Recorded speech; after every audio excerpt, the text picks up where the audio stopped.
Welcome to the Apple Daily News. This podcast is created by Generative AI.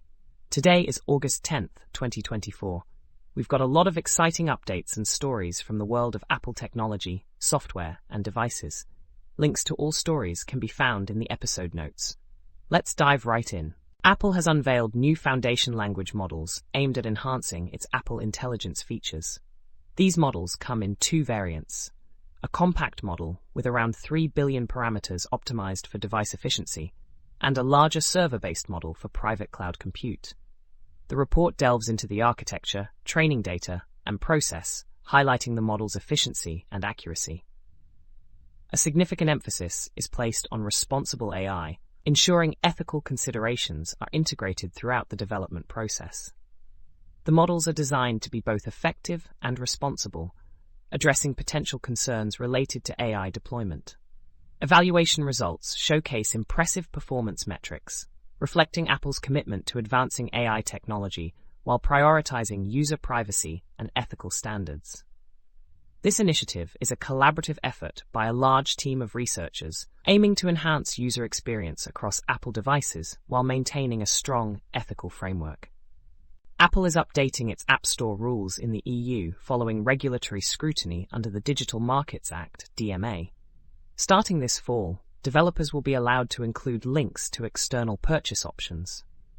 However, a new fee structure will impose a 20% commission on sales made across any platform for 1 year after a user installs the app. This fee applies even if the user does not click the external link, and it resets if the app is reinstalled or updated. Additionally, a 5% initial acquisition fee will be charged on digital goods purchased within that same year, potentially leading to a total commission of up to 25%.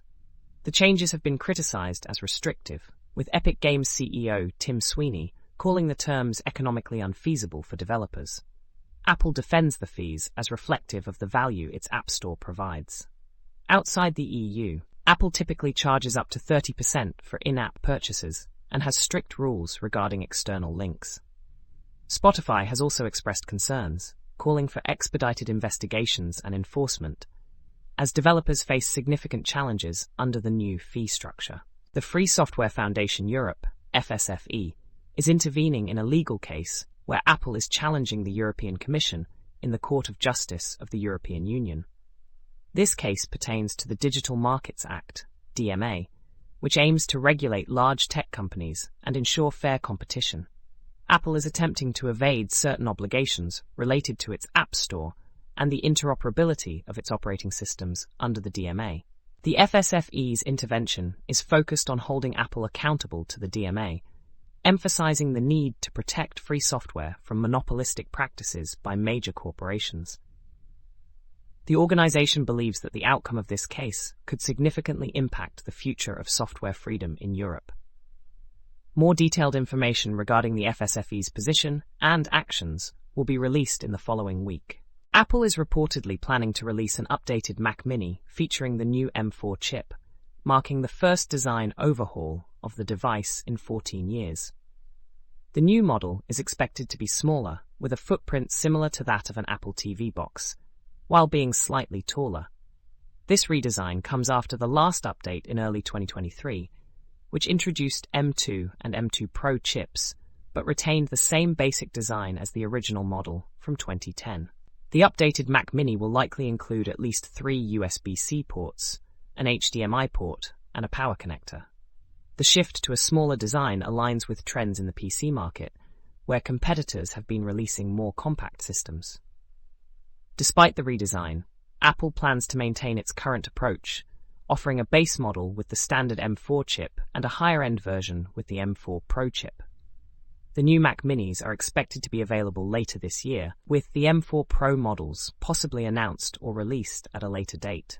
Additionally, new iMac and MacBook Pro models featuring M4 series chips could debut as soon as this year, while the M4 MacBook Air is anticipated for spring 2025. Apple has recently updated its web-based Apple Maps to support the Firefox browser, allowing users on Mac, PC, and iPad to access the service without encountering error messages.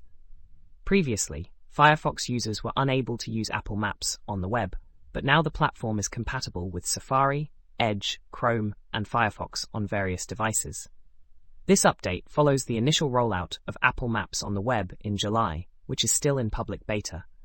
The web interface enables users to obtain walking and driving directions, search for locations, view ratings and hours, and explore curated guides. Additionally, users can order food directly from supported restaurants through the Maps app.